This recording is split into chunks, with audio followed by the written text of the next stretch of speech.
Hello everyone, I am Narayan and आज मैं start करने जा रहा हूँ रसायन विज्ञान केमिस्ट्री। ठीक है।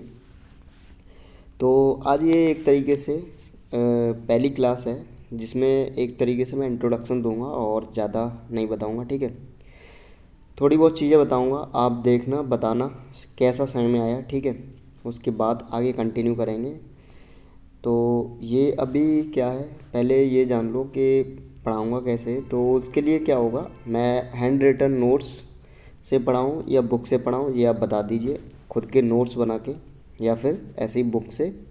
ठीक है। तो वो आप बता सकते हो। और बाकी स्टार्ट करते हैं। तो जब आप टेंथ करके आए हो हाई स्कूल, ठीक है, तो मेरे बारे में जानना चाहते हो तो मेरा देखो, मैं बीटेक कर रखी है और 2018 में जेई मेंस क्वालिफाई किया था। ठीक है। तो स्टार्ट करते हैं केमिस्ट्री। तो उससे पहले ये जान लो, पहले आप हाई स्कूल करके आए हो तो वहाँ पे आपने क्या क्या पढ़ा होगा। वहाँ पे आपने साइंस पढ़ी होगी। ठीक है। साइंस पढ़ी होगी, बस साइंस के अंदर ही जो भी पढ़ा होगा। अब यहाँ पे क्या है, आपकी तीन पार्ट में साइंस को वो कर दिया है। ठीक है, डिवाइड कर दिया है। तो देखो, पहले हम मैं थोड़ा इंग्लिश अगर बोलूँ बता देना, कोई दिक्कत हो तो। ठीक है। बाद में लाइव क्लास किया करेंगे तो उसमें सारा चीज़ डिस्कस कर लिया करेंगे। ठीक है, साथ ही साथ। तो जैसे विज्ञान विज्ञान को तीन भागों में बांटा गया है यहाँ इंटर में। तो एक तो हो गई केमिस्ट्री, एक फिजिक्स और एक बायोलॉजी। तो ये तो देखना ही पड़ेगा आपको। ये चीज़ें हैं तीन। तो इसमें से आपको यहाँ पे पढ़ना है केवल क्या, आपको फिजिक्स पढ़नी है और केमिस्ट्री पढ़नी है। ठीक है। ये तीन हो गई, फिजिक्स और केमिस्ट्री। बायोलॉजी अलग हुई, वो जो बायोलॉजी लेते हैं उनको मिलती है। ये जो आप मैथ लेते हो इंटर में साइंस, उस उनको मिलती है ये फिजिक्स और केमिस्ट्री। और आपके क्या क्या सब्जेक्ट हो गए, मैथ हो गया। ठीक है। मैथ, फिजिक्स, केमिस्ट्री और इंग्लिश और हिंदी, ये आपके पांच सब्जेक्ट हो गए। ठीक है। तो ये सारा सीन रहने वाला है इसमें। अब इसमें साइंस में दो हो गई, एक फिजिक्स हो गई। ये मान लो मैंने साइंस लिख दिया, ये हो गई आपकी इधर फिजिक्स जिसे कहते हैं भौतिक विज्ञान। और ये हो गई केमिस्ट्री, ठीक है, जिसे कहते हैं रासायनिक विज्ञान। ठीक है। तो ये याद रखना, फिजिक्स और केमिस्ट्री। विज्ञान तो जानते ही होगे। ठीक है। अब इसमें फिजिक्स में क्या इसकी हिंदी है, भौतिक विज्ञान। अब देखो, हिंदी से आप ये समझ सकते हो, हिंदी के बहुत सारे फ़ायदे भी हैं। भौतिक विज्ञान, इन चीज़ों से हम अ, इनको पढ़ के ही समझ में आने लगता है कि किस चीज़ की बात हो रही है। ठीक है। जैसे भौतिक विज्ञान, जैसे फिजिकली इसको, भौतिक विज्ञान को फिजिकल। ठीक है। तो जो फिजिकली चीज़ें हैं जिन्हें हम देख सकते हैं, छू सकते हैं, उसको क्या कहते हैं, भौतिक विज्ञान, फिजिकली चीज़ें। ठीक है। तो फिजिक्स में जनरली इन्हीं चीज़ों के बारे में ज़्यादातर हम स्टडी करते हैं। केमिस्ट्री में केमिस्ट्री में क्या है, केमिकल्स के बारे में बहुत ज़्यादा स्टडी होगी। ठीक है। कि कोई रिएक्शन है तो वो किस तरीके से क्या हो रहा है, इनकी जो फॉर्मेशन है। जैसे मान लो जल है, जल। ठीक है। तो जल थ्री स्टेट में पाया जाता है। तो एक हो गया आपका नॉर्मल, एक हो गया बर्फ़ में और एक हो गया गैस में। तो ये सारी चीज़ें होती हैं। तो इन्हीं चीज़ों के बारे में बहुत डिटेल में हम इसमें अध्ययन करते हैं केमिस्ट्री में। ठीक है। अब केमिस्ट्री के भी पार्ट्स होते हैं। जैसे एक हो गया इनऑर्गेनिक, अकार्बनिक। ठीक है। दूसरा हो गया फिजिकल, फिजिकल हो गया। ठीक है। एक तीसरा हो जाएगा ऑर्गेनिक। ऑर्गेनिक में टोटली हम ये रिएक्शंस के बारे में पढ़ेंगे, जो अभिक्रियाएँ होती हैं। जैसे H2, ठीक है, प्लस O2। तो ये क्या बन रहा है, H2O, 2H2O, ऐसे करके एक रिएक्शन बनेगी। उसके हिसाब से उसको बैलेंस करते हैं। ये मतलब बैलेंस बैलेंस वाला जो आगे है वो देखेंगे। बट एक मैं जो कहना चाह रहा हूँ उस चीज़ को समझो। इसमें क्या होगा, केमिस्ट्री में हम रिएक्शंस के बारे में पढ़ेंगे। कोई चीज़ कैसे जैसे जो दवाइयाँ बनती हैं, मेडिकल की दवाइयाँ, वो कैसे बन रही हैं। ठीक है। क्या रिएक्शन हो रही है उनमें। ठीक है। ये सारी चीज़ें इसमें केमिस्ट्री के अंदर हम पढ़ने वाले हैं। ठीक है। तो देखो, पहला चैप्टर तो यही है आपका। आज तो मैं ऐसे ही नॉर्मली बताऊंगा। ठीक है। जब स्टार्ट करेंगे आप बताओगे स्टार्ट करना है, कब से स्टार्ट करना है बैच। ठीक है। उसके बाद देखते हैं। तो जैसे इसमें आप देख सकते हो रसायन विज्ञान के महत्व, ठीक है। अब जनरली क्या है कि ये क्वेश्चन तो पूछा जाने वाला है नहीं एग्ज़ाम में, बट हमको पता होना चाहिए कि हमारे जो हम पढ़ रहे हैं उस चीज़ का क्या मतलब है क्या नहीं, ठीक है। कोई भी चीज़ हो, ठीक है, पढ़ो तो उससे पहले उसका मतलब समझो कि कहाँ यूज होगा, क्या है क्या नहीं, तो उससे चीज़ें बहुत आसान हो जाती हैं, ठीक है। जैसे फिजिक्स है, फिजिक्स में कोई वस्तु नीचे गिर रही है धरती पे, क्यों गिर रही है, तो उस चीज़ को अगर दिमाग में लाओगे, अपनी चीज़ों को, आसपास की चीज़ों को रिलेट करोगे पढ़ाई से, तो वो बहुत आसान होती हैं पढ़ने में। ये समझो वो याद नहीं करनी पड़ेंगी, एक तरीके से वो आपको इंटरेस्ट आएगा कि ये मुझे जानना है, तो उससे बहुत चीज़ें आसान हो जाती हैं और याद करने में बहुत हेल्प मिलती है, ठीक है। अब जैसे इसमें क्या है ना, यूजेस क्या क्या महत्व है रसायन विज्ञान का, केमिस्ट्री का, ठीक है। तो देखो आपने खेतों में देखा होगा जो डीएपी यूरिया खाद मारते हैं, उसमें डालते हैं खेतों में, तो वो क्या है, वो केमिस्ट्री की देन ही है, ठीक है।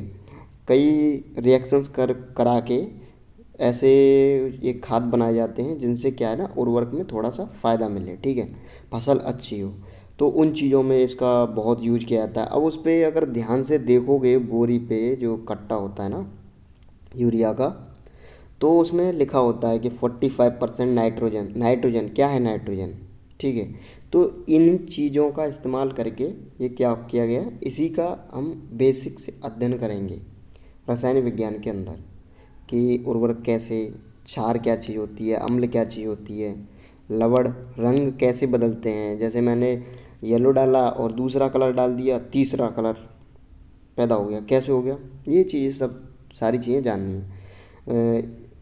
ये दवाएं दवाएं कैसे बनती हैं, साबुन साबुन बना के तैयार कर दिया, ठीक है। आप देख रहे हो कि जो लोहे लोहे की छड़ है, अब ध्यान से देखो, इन चीज़ों बहुत सारी चीज़ें हैं, बस आप सुनते जाओ और बाद में देखते हैं, स्टडी कोर्स करेंगे ही, उसकी कोई दिक्कत नहीं है। अब जैसे क्या है ना, एक कोई लोहे की छड़ है, एग्जांपल दे रहा हूँ, एक कोई लोहे की छड़ है, ये मान लो ये यूँ रखी है लोहे की छड़। अब आपने देखा होगा जनरली यूँ ही रखी है, लेकिन अगर इस पर बारिश हो जाए या पानी के कांटेक्ट में, संपर्क में आ जाए, तो क्या होता है, ये काली काली पड़ जाती है, ऊपर क्या आ जाती है, जैसे हम बोलते हैं काई आ गई इस पर, जंग, ठीक है। कोरेजन, इंग्लिश में कोरेजन होता है, ठीक है, तो जंग आ गई। क्या है ये, इस चीज़ के बारे में अध्ययन करना है, ठीक है, यही केमिस्ट्री होती है। तो ये क्या किया इसने कि एक दूसरे उसके कांटेक्ट में आके इसने क्या किया, एक रिएक्शन स्टार्ट कर दी, तो उस रिएक्शन से ये जो ऊपर है एक तरीके से जंग लग गई, ये होती है केमिस्ट्री, ठीक है। तो देखो आसपास की चीज़ें और सोचो थोड़ा, ऐसा क्यों है, ये क्यों है, वो क्यों है, तब जाके चीज़ें थोड़ा सा सही में आएंगी, इंटरेस्ट आएगा, ठीक है। इंटरेस्ट बढ़ाना पड़ता है, ज़रूरी नहीं है कि इंटरेस्ट आए, ठीक है। इंटरेस्ट बनाओ, चीज़ों के बारे में सोचो, जानो, और फिर पूछो अपने आप से कि ये कैसे हो सकता है, ठीक है। तो ये सारी चीज़ें हैं, मेन तो स्टार्ट होती है यहाँ से, जैसे द्रव्य। चलो मैं आपसे एक चीज़ पूछ रहा हूँ, कमेंट सेक्शन में कमेंट करके बताओ, ठीक है। ये एक द्रव्य है, ठीक है, और एक ये द्रव है, द्रव, इन दोनों के बारे में बताओ मुझे कमेंट सेक्शन में कमेंट करके। ये आपने सब कुछ पढ़ रखा है, मुझे पता है, ठीक है, 9th 10th में पढ़ा होगा, 8th में पढ़ा होगा, द्रव पदार्थ क्या है, पदार्थ की कितनी अवस्थाएं होती हैं। अब इन दोनों मुझे बताओ, क्या ये दोनों अलग हैं कि एक ही चीज़ है, ठीक है, काफ़ी इंपॉर्टेंट है, अलग हैं कि एक ही चीज़ है, जल्दी से कमेंट सेक्शन में कमेंट करके बता दो। अलग होंगे तो अलग लिख देना, अलग है डिफरेंट है, सेम होगा तो सेम लिख देना, एक ही चीज़ है, ठीक है, एक ही है। अच्छा अब स्टार्ट करते हैं, ठीक है, कमेंट कर दिया होगा। तो द्रव्य, पहले तो ये जान लो द्रव्य क्या चीज़ है। अब ये जो मैं बोलूँगा उसकी परिभाषा ऐसा करते हैं, आगे देखेंगे, अभी आज तो स्टार्टिंग है, ऐसे ही देख रहा हूँ कैसा आप रिस्पॉन्स देते हो, ठीक है। ग्रुप बना देंगे, उसके हिसाब से आप पढ़ सकते हो। अगर कोई वीक है तो वो भी बता देना मुझे, उसके लिए कुछ और सोचेंगे क्या करना है, अलग से कुछ बता देंगे, 1-2 क्लास अलग से ले लिया करेंगे, ठीक है, डायरेक्ट टू डायरेक्ट, ठीक है, तो उसके बेसिस पे उसको सारी चीज़ें क्लियर हो जाएंगी। तो ये है द्रव्य। अब द्रव्य है क्या चीज़, पहले तो ये जान लो। आपने वैसे तो पढ़ा होगा, ठीक है। बट द्रव्य क्या चीज़ होती है, जैसे द्रव्य एक ऐसी चीज़ है जिसमें मास होता है, मास मतलब द्रव्यमान, और जो स्थान घेरती है, ठीक है, जिसमें मास होता है और स्थान घेरती है, ठीक है, वो द्रव्य है।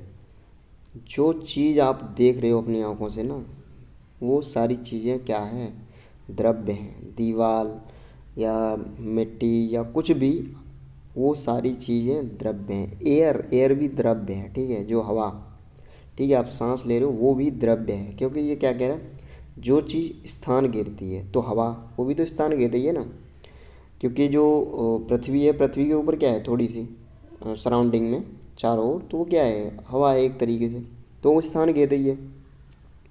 तो इसीलिए क्या है कि जो चीज़ स्थान घेरे और जिसमें कुछ ना कुछ द्रव्यमान हो, वो क्या हो गया, द्रव्य हो गया।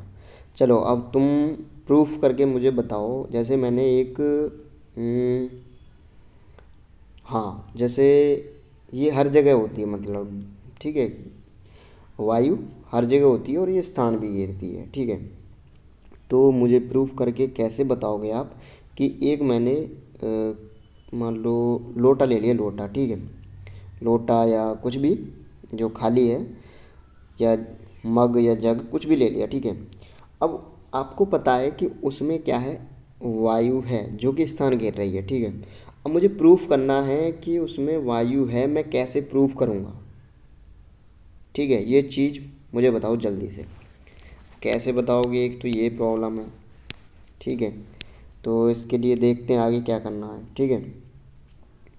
अगर लगभग 30 से 40 या 50 स्टूडेंट अगर हो जाते हैं टोटल, 20 से 50, ठीक है, तो मैं सोचता हूँ कि उनको डायरेक्ट टू डायरेक्ट क्लास कराई जाएगी, जिसमें कि मैं पूछ सकता हूँ उनसे जवाब कि भाई इसका जवाब दो, या आप पूछ सकते हो डायरेक्ट कि ये क्या चीज़ होती है। वो गूगल मीट के थ्रू देख सकते हैं, ठीक है। बट उसके लिए कम से कम 20 तो होने चाहिए, 20 स्टूडेंट, ठीक है। चलो ये क्या हुआ, प्रूफ करना है कि जो लोटा है, जग है, उसमें गैस होती है, बट वो मुझे प्रूफ करना है कैसे। तो वो देखो एक ऐसे है, जैसे मैंने मान लो ये एक बाल्टी ले ली जिसमें कि पानी भरा है पूरा, ठीक है। अब इसमें जैसे आप नहाते होगे बचपन में, मतलब कभी तो, ठीक है, जैसे बाल्टी से नहाए होगे, तो उसमें क्या है ना, जैसे ही आप लोटा डालोगे अंदर या जग या मग कुछ भी डालोगे, तो उल्टा करके डालना और फिर सीधा सा करना, तो एकदम से अचानक से क्या होगा, वो गैस के बबूले ऊपर आएंगे। तो वहाँ से प्रूफ होता है कि इस खाली जो लोटा है इसमें क्या थी, गैस थी ऑलरेडी। तो वो क्या हो गया, वो द्रव्य हो गया। तो इसीलिए बोलते हैं द्रव्य की 3 स्टेट होती हैं, एक होगी ठोस, एक होगी द्रव, एक होगी गैस। तो ठोस, द्रव, गैस, इन चीज़ों के बारे में जानते हैं। पहले द्रव्य, तो देखो अंतर क्या है, द्रव्य और द्रव जो मैंने पूछा था अभी, उसमें अंतर यही है कि द्रव्य तो ये हो गया, द्रव्य क्या है, हर वो चीज़ जो तुम्हें दिखाई दे रही है और जो स्थान घेरती है, जिसके पास द्रव्यमान होता है, वो क्या हो गई, द्रव्य हो गई, ठीक है। जिस तरीके से मैं बोल रहा हूँ इस तरीके से नोट्स आपको प्रोवाइड करा दिए जाएंगे, ठीक है, आगे चल के, अभी नहीं, आज तो जस्ट ऐसी क्लास ले रहा हूँ। अब जैसे क्या है ना, ये है, ठीक है, द्रव्य की अवस्थाएं। तो द्रव्य की अवस्थाएं आपने पढ़ा होगा, 3 होती हैं, ठोस, द्रव, गैस, ठीक है।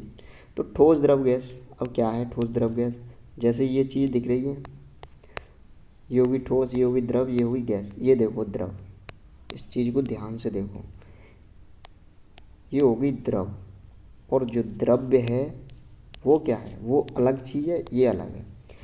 इस द्रव्य के अंदर ये चीज़ आएगी द्रव, क्लियर, मतलब लिक्विड, द्रव मतलब लिक्विड, ठीक है। अब इसमें क्या है, ठोस, द्रव, गैस के बारे में चलो मैं आपको कुछ बता देता हूँ थोड़ा बहुत, ठीक है।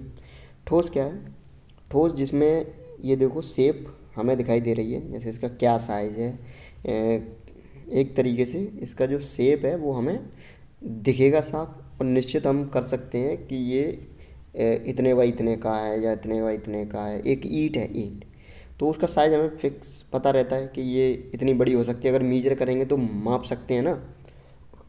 तो उसका क्या है, साइज हम माप सकते हैं, ठीक है। और इनमें क्या है ना, इसमें इसका अगर मैं साइज़ देखूँगा वाटर का या लिक्विड का, तो उसका क्या होगा, कोई साइज़ फिक्स नहीं रहता, जिस बर्तन में हम डालते हैं उसी के साइज़ का हो जाता है, ठीक है। इसका आयतन भी सेम रहता है, ठीक है, और साइज़ भी सेम रहता है, क्योंकि आयतन उतना ही होगा, ठीक है। और इसका आयतन तो सेम रहेगा बट साइज़ सेम नहीं रहेगा, क्योंकि साइज़ डिफरेंट हो जाएगा, अलग अलग हो जाएगा। जैसे ही मैं एक नली सी में ये पानी भर दूंगा तो उसी के शेप में हो जाएगा, एक इसमें टब में पानी भर दूंगा टब के शेप का हो जाएगा, ठीक है। बट आयतन सेम रहेगा, 1 लीटर है तो 1 लीटर ही रहेगा, ठीक है, वो 1 लीटर घट नहीं जाएगा। और गैस क्या है, गैस का ना तो आयतन ही सेम है और ना ही वो है, ठीक है। ये क्या है ना, ये उड़ जाती है गैस, ठीक है, जिस भी शेप में रखो, ठीक है, उसी शेप की हो जाती है, तो आयतन तो सेम नहीं हुआ। और देखते हो इसकी जो मॉलिक्यूल्स हैं, ये मॉलिक्यूल्स आपस में बहुत दूर दूर होते हैं, और इनमें जो मॉलिक्यूल्स हैं थोड़े से पास पास में होते हैं एज कंपेयर टू गैस, ठीक है। और सॉलिड में जो मॉलिक्यूल्स होते हैं वो बहुत ही पास पास होते हैं, बहुत। और इनमें थोड़ी सी अंदर की चीज़ें और बता देता हूँ। अंतराणविक बल आपने सुना होगा, नहीं सुना तो जान लो। जो मॉलिक्यूल्स होते हैं उनके बीच लगने वाला बल क्या कहलाता है, अंतराणविक बल, ठीक है। इंटरमॉलिक्यूलर फोर्स, तो ये हो गया, इनके बीच जो इंटरमॉलिक्यूलर फोर्स होता है वो बहुत ज़्यादा होता है, ठीक है। तो ये क्या होता है, पास पास हो जाते हैं। इनमें कम होता है थोड़ा सा, तो ये दूर दूर हो जाते हैं। इनमें बहुत ही कम होता है, तो ये बिल्कुल दूर दूर रहते हैं। ये चीज़ें हैं, इनको डिटेल्स में पढ़ेंगे अभी, ठीक है, जब मैं क्लास स्टार्ट करूँगा। तो आज के लिए इतना ही, और बाकी कोई भी डाउट हो, कोई भी क्वेरी हो, कुछ भी, तो आप कमेंट सेक्शन में पूछ सकते हो। बाकी क्लास कब से स्टार्ट करानी है, मेरा 20 अप्रैल से सोच रहा हूँ स्टार्ट कराऊँ, बट आप बताओ कब से देखना है। और ये भी बताना कि ग्रुप बना दूँगा तो उस ग्रुप पे जाके ज्वाइन कर लेना, ठीक है। एक टेलीग्राम ग्रुप बना दूँगा, उसको ज्वाइन कर लेना। और बाकी मिलते हैं अगली वीडियो में। Thank you for watching video.